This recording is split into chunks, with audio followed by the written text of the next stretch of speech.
It's the world's greatest super friends, Batman and Robin, Superman, Wonder Woman and Aquaman, the Wonder Twins, banded together to protect the universe from the force of evil, the Super Friends.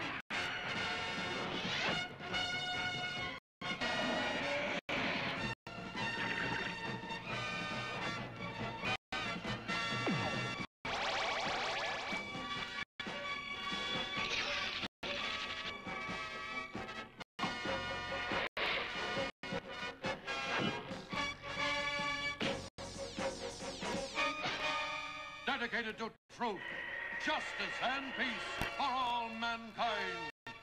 The world's greatest super friends. Hello, everyone. Hello! How is everyone today? So we got quite a few out there. Yeah, we are Oh, excited. I'm excited about. I'm excited I can hear myself. Oh, good. I forgot to do our checks, so I'm glad that things are going well. Otherwise, we'd have just been half an hour into this, and there would have been no sound. But yeah, I already got some people hanging out with us. Thanks, guys, for coming to us. I already got some opinions on topic in the chat. Way to go, John. Yeah. Superman tries harder. I have lots of thoughts about Superman, but that would probably distract us from the stream. From everything else. I would gladly talk about how Superman is the least interesting fictional character ever to be created. But, you know. That would take away from our positive message if you and I just ranted for 2 hours. Yeah, I mean, I could do 2 hours every day about why Superman sucks. I was going to say, I thought it was funny because there's an article that you wrote that prompted this a while back. Right. And then you used the Super Friends intro. I just thought it was funny because we picked this topic because Captain Marvel premieres this week. And I don't know if you just thought it was the wrong Captain Marvel or... Well, you never know. I haven't seen this, but I actually saw like a headline where like there's a trailer for the new Shazam movie that goes like out of its way to distinguish Captain Marvel from Captain Marvel. But I'm old enough to remember when there were two Captain Marvels. But yeah, good. Oh, you're already starting to fight in the chat there, Django. Well, awesome, because I will gladly defend my position about why Superman sucks. We'll just change this whole thing now, and you can just hang out for an hour. Wow. Oh, man. The only time Superman has ever been interesting to me was in Kill Bill Volume 2. I don't know if you've seen that. But there's a monologue about Superman in that. But anyway. Captain Marvel that I can recall. Well, and we mean like, and hello, wee hours, Dave. Yeah. We mean like DC versus Marvel, Captain Marvel. Yeah. Marvel. That's the Marvel Captain Marvel from Marvels that I know. From the Avengers cartoons, but they called him Captain Marvel. Yeah. But that was the alien male one. Which DC's Captain Marvel came first, for whatever that matters. It did. And I've read Birthright, and I don't care. Superman sucks. Like Red Sun Superman was at least a little bit more interesting because communism, but you know. Anyway, to the topic. Yeah. So we are here today not to talk about how much Superman sucks, which he does, and we could go on about that for a while. But to ask the question of whether Jedi count as superheroes. So we're doing this kind of in honor, I guess, of the release of Captain Marvel this week. We thought it would be kind of a timely topic, and we've got Endgame coming up in a the week after Celebration. Yep. So or 2 weeks after Celebration, something like that. Yeah. Which is getting closer and closer, like a little over a month. So. Yeah, it's crazy. Yeah, so we're gonna be right up on it. And so we yeah, but anyway, but we wanted to talk about this. There's an article that should be, I think, in the description. Yes. That I wrote about this topic, I think in 2014, for our blog site. Back in the day when we were just really getting started with our blog site, had kind of other intentions for it, so you can look at that if you want to, and we're kind of gonna go. At least that's kind of what I thought we might do, is just look at some of those same criteria that I used in that article, to kind of evaluate whether or not Jedi count as superheroes. But like, what is your just like gut instinct? Like, if you were in a nerd conversation and somebody says, "Is a Jedi a superhero?" Like, is your like off the cuff gut answer yes or no? I would say that they're the equivalent in the Star Wars universe. I don't know that in my gut, though. I would say that they are. I think that they have a lot of things in common, but they functionally behave differently. Right. But that could be me prioritizing certain things about superheroes more than other things. Right. My Discord is being weird here for a second. Hold on. Oh yeah, it's like hello, Central Time. Yeah. Yeah, I kind of think I feel the same way. Like, they don't strike me as superheroes, but when you think about them as an archetype, and I think it was, it might have been John, great Canadian guy, that said this earlier, that one of the things that they have in common is that they are kind of modern mythology, and I like that as well because, like, to me, a superhero is an archetype. Yes. And that's kind of the understanding that I wrote that article from, is that there are certain kind of archetypical things about superheroes that you can kind of judge a Jedi by to see kind of if they meet certain standards. And Green Lantern is awesome. Yeah, I could talk about that for a while too, obviously. I'm definitely historically more of a DC guy, even though I love Marvel too. But yeah, so this is kind of our topic as we go through today, and I think I would have the same kind of gut answer that you did.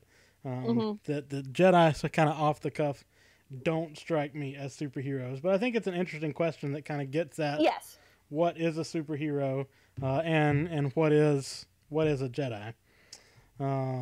So why don't we go ahead and look at the first one of these criteria.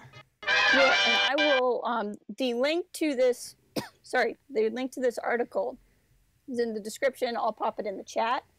You guys don't necessarily have to read it if you don't want to, but it's where our criteria list is coming from. If you want to kind of look at a thing. Yeah, and back when I wrote this in 2014, I got this off of Wikipedia. So I'm assuming that it's still there too if you just want to look up superhero on Wikipedia. But the first one of these criterias, number 1, is extraordinary powers or abilities, exceptional skills, and or advanced equipment. It says some superheroes possess no superhuman powers but have mastered skills like martial arts. Others have special weapons or technology. And many characters supplement their natural powers with a special weapon or device. I think, to me, this is the one that Jedi most obviously hit. Yeah, because they definitely have superpowers. Whether it's telekinesis or, mind reading, mind altering. Or choking and lightning from their fingers. Like, those are, like, force abilities. I mean, they're not necessarily common to Jedi, I guess. But well, and I guess anytime somebody has ever asked me, like, the classic question, if you could have any superpower in the world, what would it be? My answer has always been or force powers. I've always answered force powers. It's interesting. Mine is always, and I think I watched a video, I think it was Cracked used to do a series called like After. I don't remember, but they were talking about like the best superpower, and I had always kind of agreed with this. I don't know if you watched by the Bell when you were younger. Yeah. But Zach Morris could like stop time and address the camera, and so like the ability to stop time is my favorite superpower. But no, I think that's a cool idea though that you'd want. I mean, obviously, I would want force powers too. Dave bringing out the math, or Wee Hours Games bringing out the math in chat. Yeah, there you go. I don't know, Jason. Aquaman has been great since Jeff Johns wrote him in 2011. But anyway, like I said, I know all kind of DC stuff, but Jedi also have not just the superpowers that are in this kind of first one, but like a recognizable weapon as well in the lightsaber.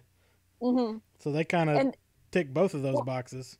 Especially because the lightsaber is, as much as it is mechanical, has a spiritual connection to their powers. Like they are used in tandem.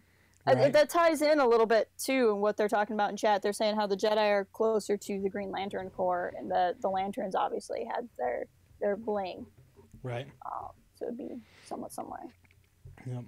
Well, and it's interesting to me too because even we see this a lot in books and comics and stuff, but even in the films, Luke doesn't really understand what a lightsaber is. But the first time Anakin sees Qui-Gon, he's like, "Oh, you're a Jedi because that thing hanging on your belt." Right. Like it makes him recognizable because it's not just functional. It becomes like symbolic of a lightsaber means Jedi.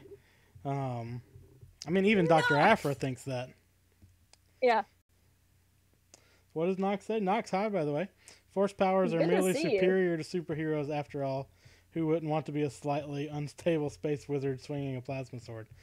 And this is a different type of thing too because like genre wise, like most superheroes, I don't think people would identify as fantasy, and Star Wars is definitely like so in a lot of ways Jedi are more wizard than superhero, but but I do think there's some significant.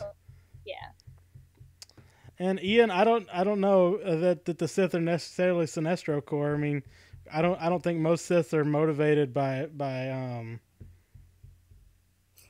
greed. I think what's the Red Corps that's like anger stuff? I think that's more the Sith. Anyway, but yeah, we have cookies because Fred the Sith, the jovial Sith, he makes great cookies. But Wee Hours Palpatine had secret bases everywhere. Oh yeah, swamps and all. Yep, and secret bases are on the list. We're definitely getting there. So are there secret tunnels through mountains? Through mountains to the secret base. What's sad is if we ever made merch, I would want a shirt that said "Secret Tunnel Through the Mountain," and everyone would be like, "Is that an Avatar: The Last Airbender shirt?" And I'd be like, "No." You just have to get like the schematic of Mount Tantus. and let that be your secret tunnel through the mountain. But why don't we go ahead and move on to the second one of these criteria? So do you want to read this one, or you want me to just read it? Yeah. So, and I have something to say with this one too. Is part 2 is a strong moral code, including a willingness to risk one's own safety in service of good without expectation of reward. Such a code often includes a refusal or strong reluctance to kill or wield a lethal weapon. And obviously, Jedi have a strong moral code. They are opposed to killing if at all possible. What I think is interesting about this, and this is part of why I don't... Okay, Nox. This is part of where I see the Jedi as being different than superheroes. Yes, they have a strong moral code, but to me, the Jedi's... People don't necessarily like to think about it this way, but the Jedi have a moral code that's more comparable to religion than it is a personal code. Right. Yeah. The Jedi, to me, feel more like monks with fantastic abilities, like given to them by like their powers are not necessarily superhuman as much as they are supernatural. Right. Even though obviously now there are midi-chlorians and there's tie-ins to that, but there's still a lot of mysticism to the Force. Mm-hmm. And so that's where I would definitely agree. And hi Yagi, and I saw Panda came in earlier and I didn't shout out, so it's good to see all of you here. But I think that the Jedi do have the strong moral code, but in a way it's actually the strong moral code that makes them feel like not superheroes to me, if that makes any kind of sense. Right. I mean, and We Hours says, isn't the basis of religion effectively a strong moral code? I mean, I don't think that's incorrect, but I think, like, if you think of, Batman is my favorite superhero, and, like, his code is a personal type of thing. Like, he doesn't use guns except for all the times that he does. But, like because of his story, he doesn't kill because his parents were killed. Because his parents were murdered with a gun, he specifically doesn't use guns. So, like, I think that, I mean, even, like, in the Marvel movies, even, like, if you want to use, like, a maybe a easier reference, but, like, Captain America's feelings about language, even, like, that's like a personal code, I think, that is a little bit different than a religious moral code. But they're definitely there. Yeah. And I mean, I think that, sorry. Go ahead. No, I just want to talk about Superman again. I think the difference is when it's a religion, and I think a lot of people kind of get it backwards, right? Like, you have a religion, therefore you have a strong moral code. But when your moral code comes from a religion, it's not like, I have a religion, so here's my list of rules.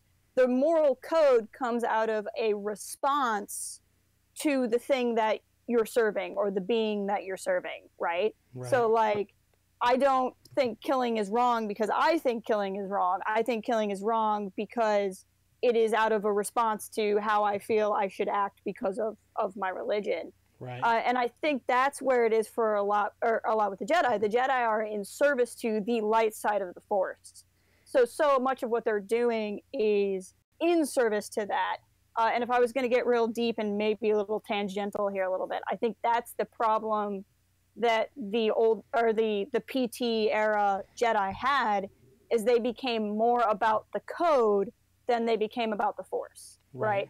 So that's kind of the difference to me. If anything, I think maybe the PT era Jedi are closer to superheroes than any other incarnation of the Jedi in Legends or current canon, because they're so worried about the rule checklist. Sure. Where somebody like Qui-Gon, who was mentioned in the chat, he doesn't have a moral code because he has a checkbox. He just responds to the Force, and his code comes from that, if that makes sense. Yeah, I mean, I think it does make sense.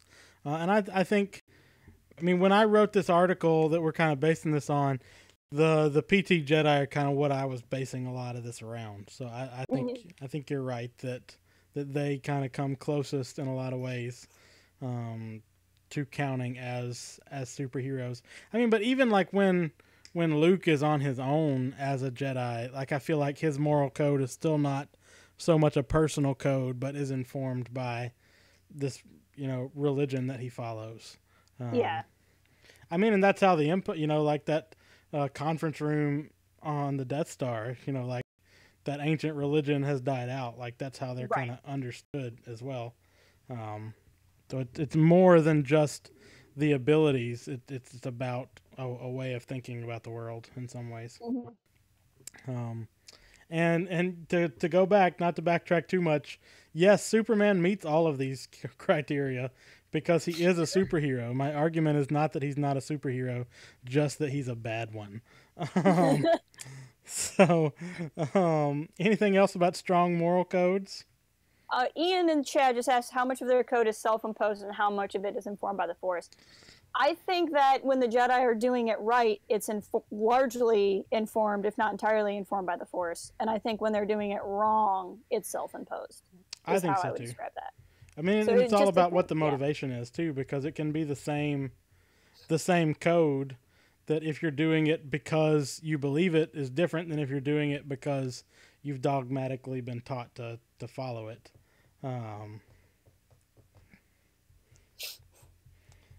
In wee hours. I mean, yes, it died out 19 years ago, but it's been around for a long time. I think that's what he meant. Yeah. But for the sake of time, why don't we go ahead and we can circle back, of course.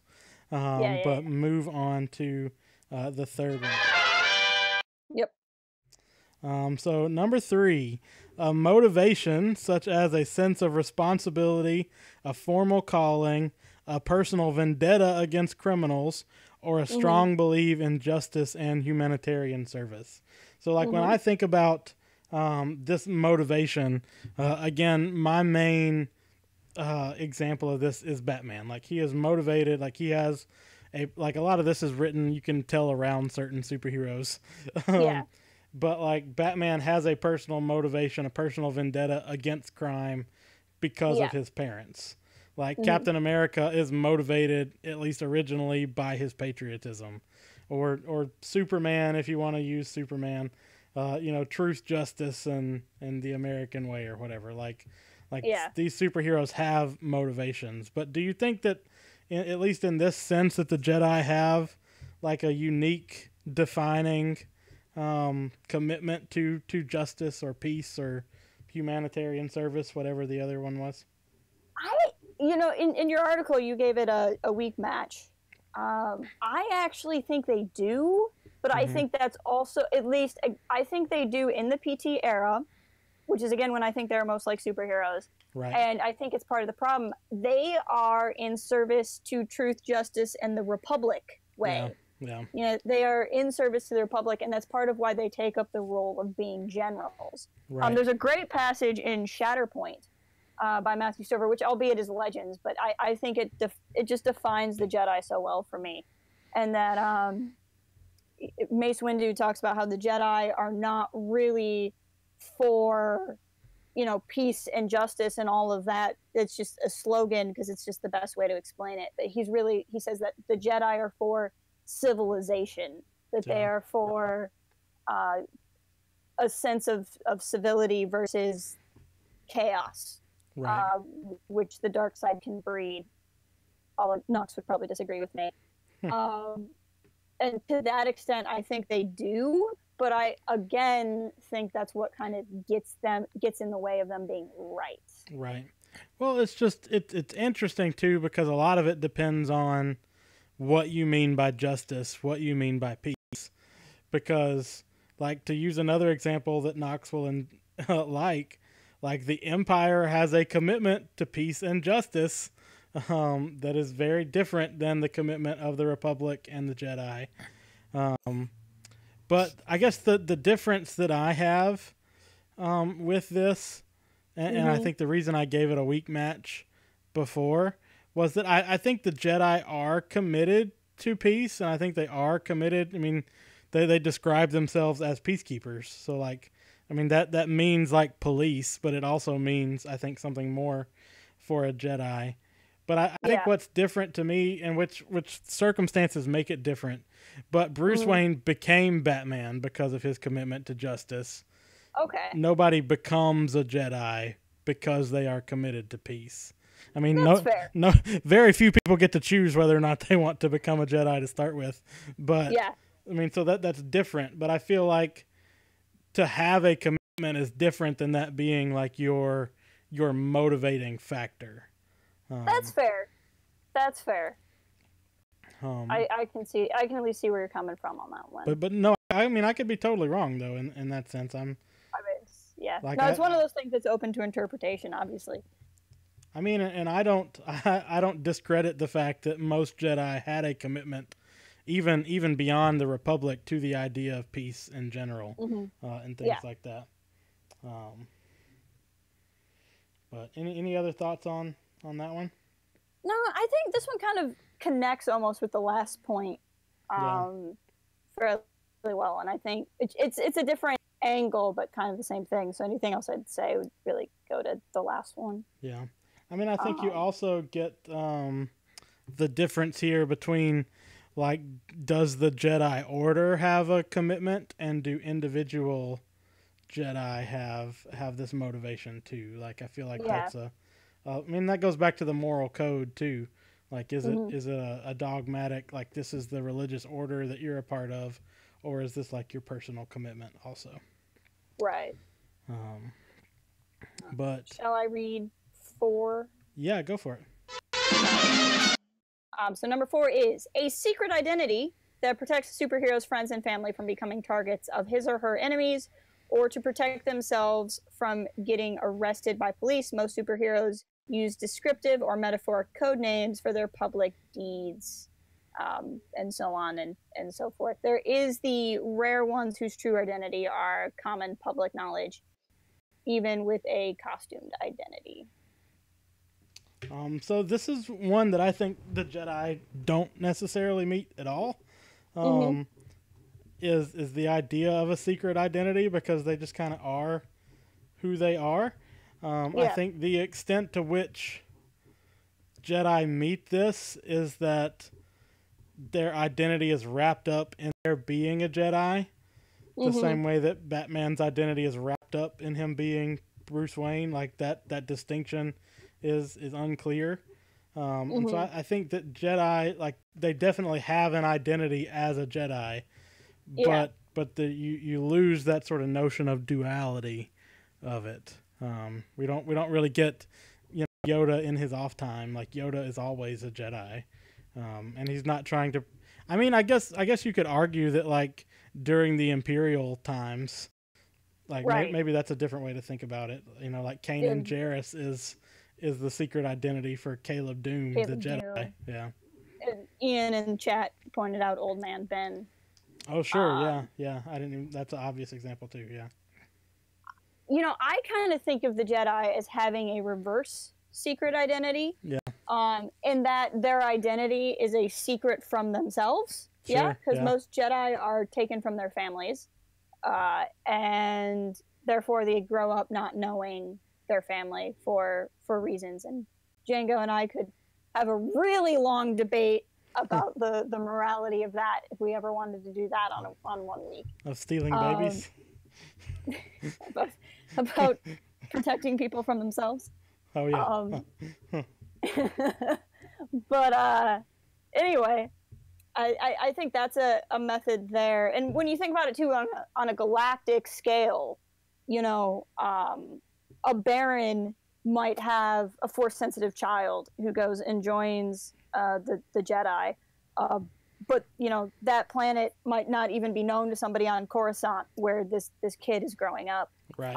So they are still kind of, in some ways, secret. But to me, they kind of, like I said, have this reverse secret. Because there is the idea that Jedi don't have families for many reasons. One of them being you can't, lobby a family member against the Jedi. Right. I've actually kind of wondered in my own headcanon. I don't know that I've ever read something that addressed this. Now, I haven't read everything.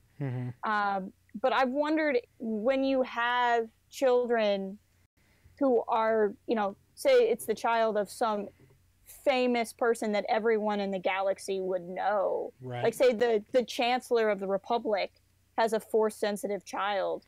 Would they change that child's name? Yeah. When he or she became a Jedi? I mean, I don't think so. And to go, I read recently Yoda Dark Rendezvous, and, like, there is the character, I forget his name, who's like the younger character. Jai?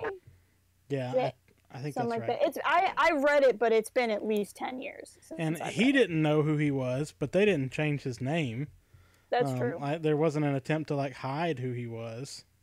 Was he? I don't know that his family would have counted as, like, galactic level famous, though. Maybe not. I mean, I guess you end up with the kind of thing like, which one of the like British princes served in the armed forces? Like, they would try to obscure, like, what unit he was in so that it wouldn't be targeted or something. Right. But yeah, that was ours says the thing that I said in the article too. That really, if we're talking about Star Wars, the people with different identities are the Sith. Like the Sith take on a completely different identity and name, unless you're Revan, who is just Revan. And Darth Revan. And or you could be Malik and just add an M to your name. Alex Squigglewigglewiss or whatever his name was. I've become Darth Malik. It was the most Darth Malik thing you could have done, is just put an M. Anyway, sorry. I mean, and there are other Sith that whose names were either just their names or especially like some of the like true Sith, like that was just the name they had. Because they were like given Sith names. But yeah, I think that's a good example there, wee hours, that Dooku was still Dooku. Like people knew who he was. Like That's true. I don't know and how he knew who he was. Right. But yeah, I think if Jedi have a secret identity, I think it's a weak match at best. Yeah. I think there are corollaries there for sure. Yeah. But yeah, it's at least not, the intent is not so that they won't be recognized when they're out fighting crime. It's right. To the extent that an identity might be secret, it's for different motivations. I mean, unless we're talking about like after the Purge, and you're talking about Ben Kenobi and Caleb Doom. I think that's a different type of thing. And what I would say to that point is I don't know how it is in the comics now. I watch superhero movies more than I read superhero comics. So I guess I'm a faker. But the MCU, at least, has kind of put the kibosh on people having secret identities, I feel like. Oh, sure. Barring, like, a few examples. It's just, you had Iron Man 1 with that ending of I'm Iron Man, and it was like, well, who needs secret identities now? Yeah. And but, I mean, you said in the article, too, that you're not necessarily disqualified if you don't have all of them. But right. Yeah, and Nox, you're right about that. Yeah, they keep, or at least in Legends they did. I don't know if that's canon anymore, but they had a list of forced. I mean, because that's how the Jedi found people, and that's how, I mean, like the Sith. I forget in what books I've read, but like the Sith like stole that information at different points in time too. I think it's in there's an episode of the Clone Wars where you're Cad right. Bane. That's it. Yep, I knew it was something. Yep, Cad Bane sneaks into the Jedi Temple, or he sends somebody into the Jedi Temple. Yep, and that's definitely canon. So, yep, you're 100% right about that. But why don't we move on to number 5? So number 5 is a distinctive costume, often used to conceal the secret identity. So not necessarily, I mean, Iron Man still has his Iron Man suit, even though people in the MCU know who Iron Man is. But a distinctive costume is an identifier here of hey Andy, a Jedi, and I think Jedi definitely have a distinctive costume. It may not be personally distinctive, like to distinguish Jedi from Jedi, but I think like wearing robes or carrying a lightsaber, like I think those things are very distinctive of Jedi. I mean, like if you go to like Tatooine, everybody's wearing robes and stuff, but when Qui-Gon shows up, he looks different to me. Like it's distinctive in a way. What do you think about distinctive costuming? I definitely agree on the lightsaber. Yeah. And there's certain things where I think the Jedi are accidentally distinctive.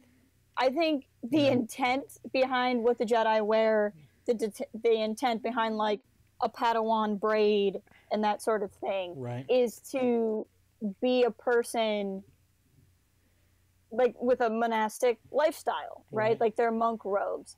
But I think the intent was to make them look like everybody, but somehow the robes did end up looking different. Right. So it's like, I would agree with you, but I think it's on accident that they're distinctive. Now, there's individuals that look different, like Anakin, his kind of like Clone Wars era outfit looks different. Ahsoka looks different in ways I'm not always comfortable with. Obi-Wan adopts clone armor. Sure. But I mean, they're breaking the uniform when they do that. Yeah. But yeah. I mean, but I guess another way I think about this, and I think I talked about this in the article that I wrote too, is like how many of us when we were younger, had a brown like bathrobe that we wore as our Jedi robe. Put that on thinking, oh, I'm random guy on Tatooine. Like, we dressed up for Halloween in robes, and we didn't think, oh, these are monk robes. Like, no, these are Jedi robes. Like, and Andy may be right that it might be more uniform than costume. Going off of what you said, you know, and maybe that is a fair point. But I think, I mean, to me it counts. Yeah. I mean, you know, the various members of the Bat family share a motif, but that doesn't mean that any one of their costumes is less distinctive because of that. Well, I remember growing up, like you're saying, I didn't necessarily have a robe, but like I had this shirt that was literally just a tan shirt, like a basic tan shirt, and somehow in my mind it looked very Jedi-like. So I would wear like the tan shirt with my cream-colored pants and be like, I'm dressed like a Jedi today. Right. It looked very much like what Obi-Wan wore in Attack of the Clones. Yeah. And you're definitely right about Anakin's color motifs. Like colors are definitely less than subtle implications in Star Wars.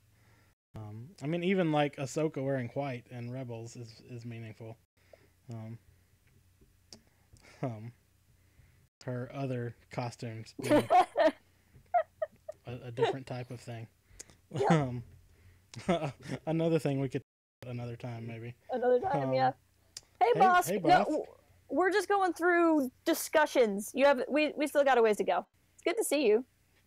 Yeah, we do still have a ways to go, so why don't we go ahead? We should keep moving. And move on to the next one. Yeah. 6.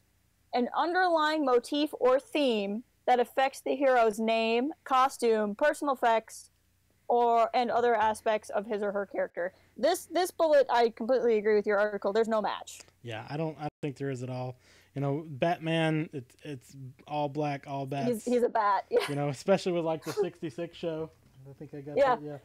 You know, got bat shark repellent, and you know, this is the Batarang. Yeah, like it's all or even like with Iron Man, like it's not all like made of iron. He doesn't, you know, walk around with a chemical symbol on his chest or something, but like his robot suits are his motif.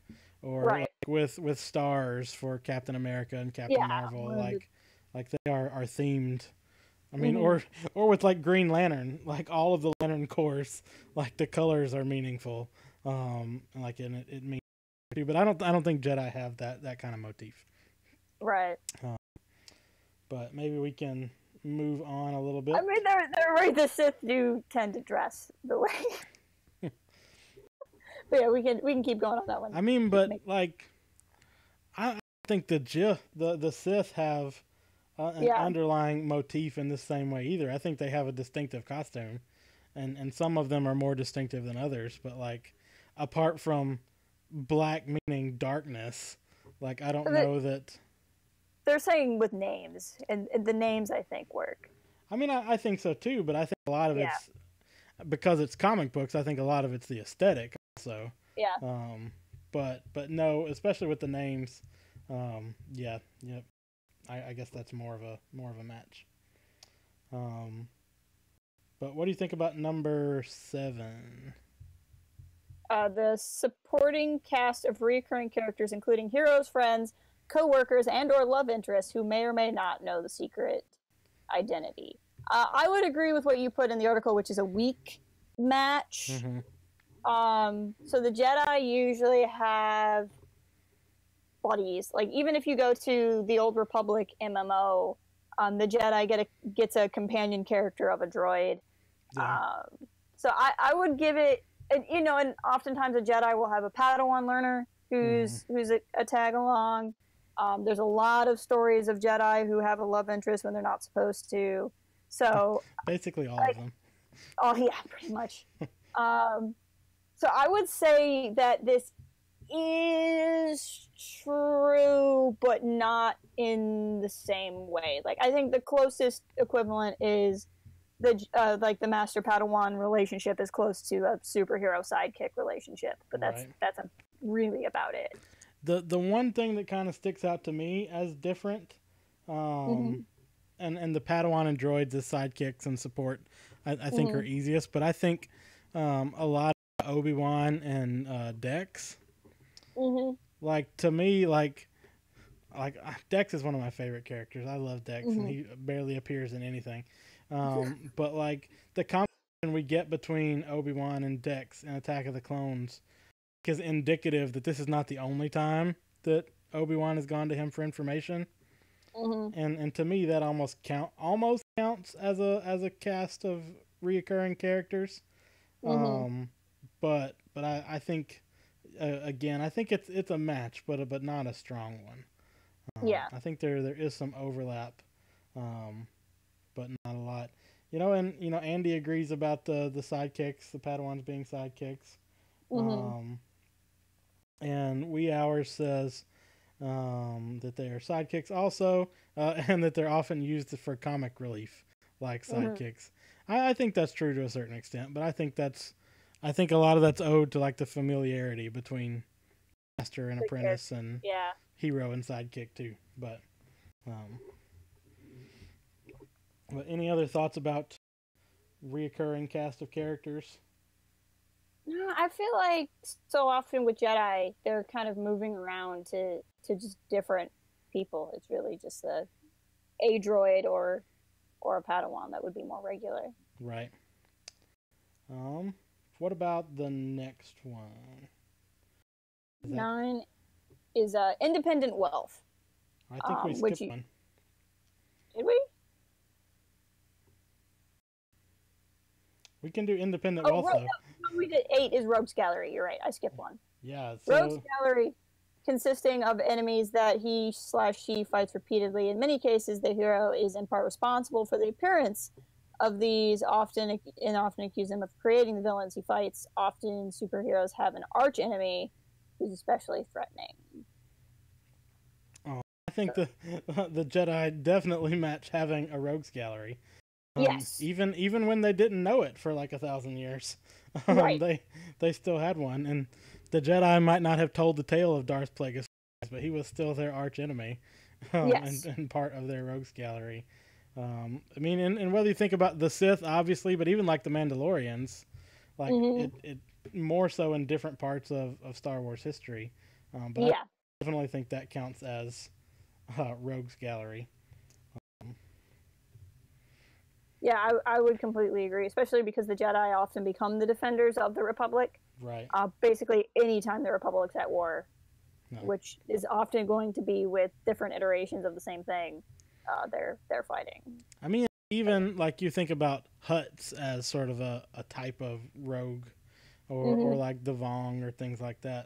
I think that stands out there too. Well, and to the point of the hero kind of inadvertently creates the villain. Many of the Sith are fallen Jedi. Sure. Yeah, I think that's a point well made also. Wee Hours, I read that comment in the jingle for State Farm. Like a good nemesis, they keep coming back when you think they're done. There you go. Like a good enemy, the Sith are there. One thing that is not there, though, is number 9. Independent wealth.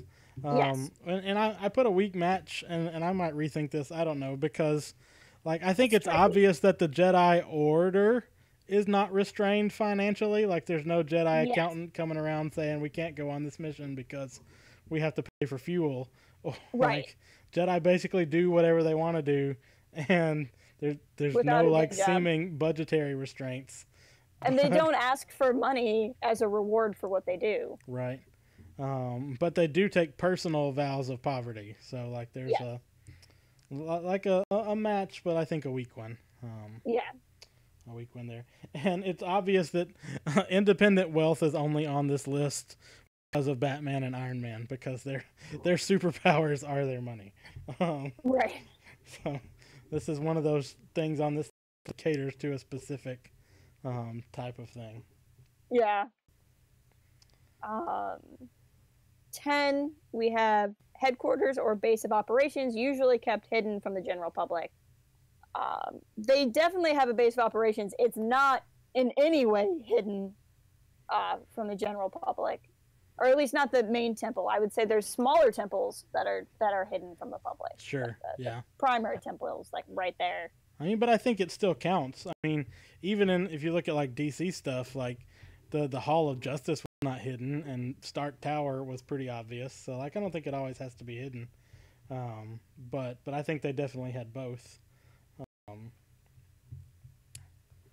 then the last one on this list, just for time's sake, and then we can double back, is a backstory that explains the circumstances by which the character acquired his or her abilities, as well as his or her motivation for becoming a superhero. An origin story, more or less. And this is one put a weak match in the article too. But if it's a match, I think it's a pretty weak one. Because I don't know that Jedi. I mean, they all have stories, and I guess like we could talk about. I want a Yoda origin story, but I feel like it's a story of a young Jedi is different than a superhero origin story. Yeah. You know, like how did Bruce Wayne become Batman? How did Steve Rogers become Captain America? Like those are different to me than how did Obi-Wan become a Jedi? Like he became a Jedi because he was Force sensitive and the Republic knew about him. Like that's his origin story. I mean, the Jedi are closer probably to, say, the X-Men, though even then the X-Men have a different kind of story because the point of the X-Men is society is afraid of the X-Men. Right. So they usually have some sort of sad tale, not we shipped you off to boarding school. Right. You know. So, you know, and I think that's kind of the difference there. So, yeah, this would be one where I'd say, I mean, there are certainly individual Jedi that have an origin story. Sure. Anakin, Luke, that type of thing, where it's like, okay, yeah, we can point to, you know, Rey has a very specific origin story. Right. But that's different than the Jedi at large. It's funny you brought up the Yoda movie. I think I'm the only person in Star Wars that has my opinion, which is, yes, I want a Yoda origin film. No, I don't want it to be interesting. See, I want a Yoda origin. I just want a different Yoda origin. I don't want to know how he became a Jedi. I just want like Padawan Yoda. I want Yoda year one. Yeah. In my head canon, Yoda was a tadpole for the first 100 years of his life, and was then discovered by the Jedi. And goes on from there. One of these days, I'll tell you guys my whole Yoda origin story headcanon. It's fantastic. I do still remember my feeling when me and my friends went and saw episode 1, and there was Yaddle, and we were all like, yeah. "Wait, there's another one? Wait, this complicates things now." And then, like, you would know this better than I would, honestly. But is there like an explanation for what happened to Yaddle? Like, does she get a story because she's just not there in episode 2? There was in Legends, and then it was in the Jedi Quest books, I think, which were by Jude Watson. It was about Obi-Wan. There were chapter books.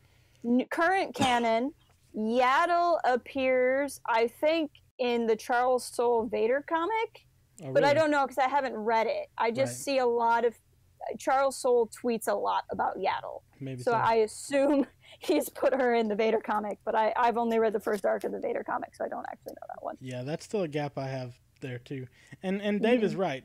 He says a superhero origin story implies an explanation of how to gain their powers. And we don't really have that. I mean, Jedi in that sense all have the same origin story because they were all born that way. Yeah. They're right. There's no radioactive Jedi. I mean, unless you count like the Force zombies.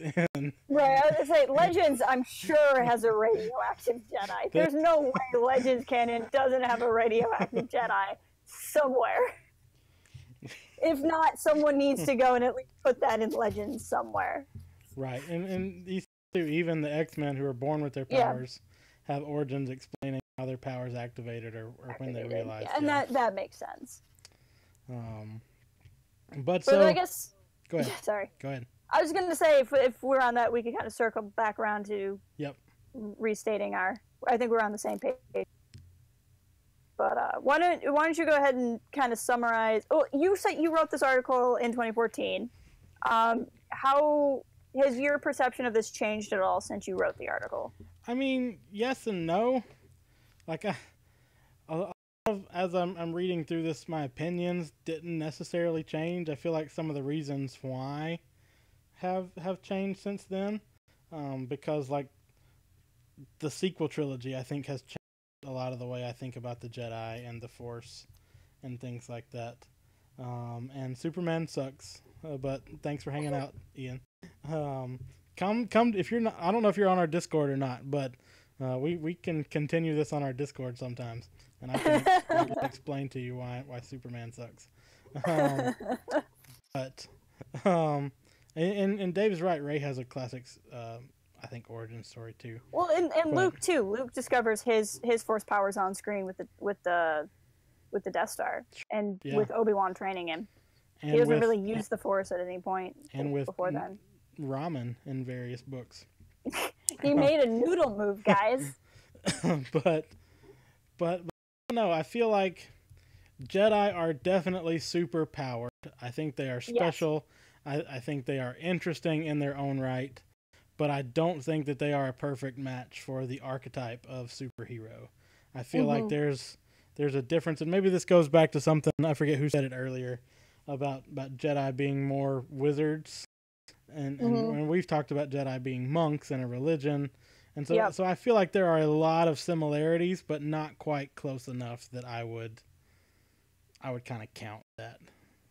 And I think that's kind of where I'm at too, is they are definitely super powered. I can't deny that at all.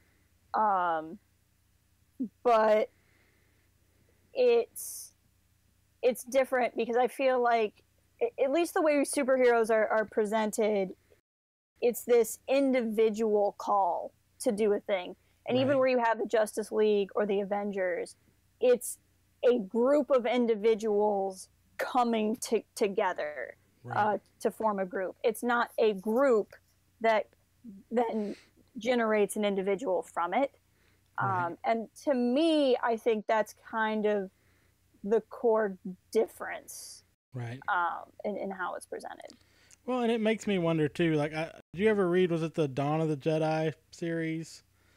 That was like the early series. I want to. I own the novel. I've been trying to find the comics on the cheap. Yeah, I never read any of that. That's another gap in my Legends knowledge. But it makes me wonder, like, if there was a point in time, like before there were like Force user orders, whether it's Jedi or other orders, where people like were just disparate different planets, like I am Force, I'm Lightning Man, because we have yet to discover interstellar travel, and I'm the only person on my planet that I know of that has these abilities. Yeah. Like I don't know. I feel like there was a point in Star Wars history where you could have thought of Jedi as more along these archetypal lines, but not in the Star Wars that we see. Yeah. And Andy's right. Wizards are a trope of their own. So. Yeah. But it's a different hero's journey there altogether. That is true. But anything else you can think of along this topic?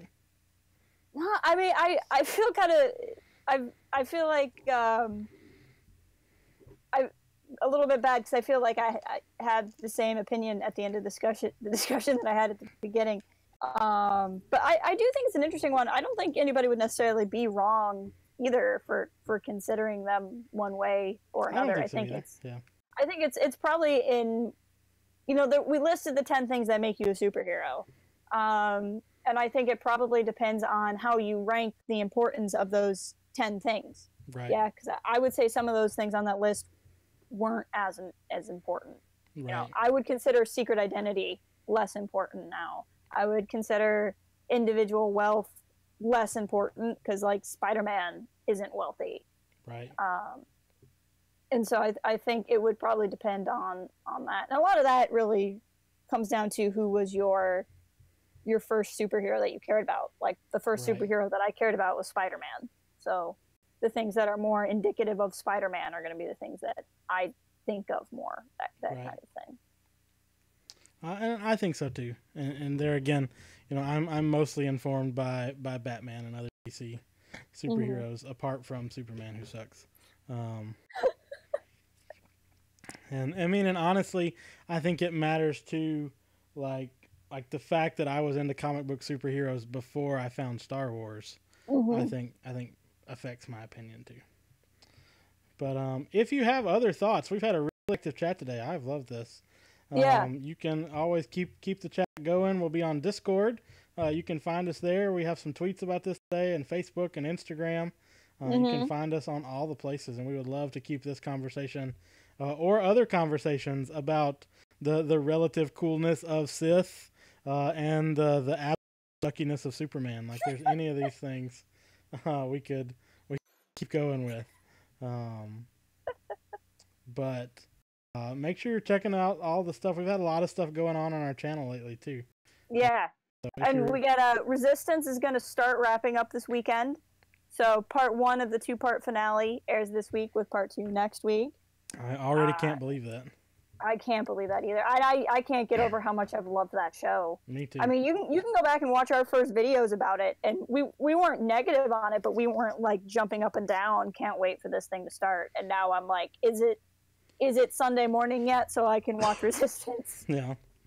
So that's coming up. And once Resistance is done, there's a series I started and have been neglecting that I'm going to go back to. Celebration's going to come up, which means we're going to finally have episode 9 news. Yep.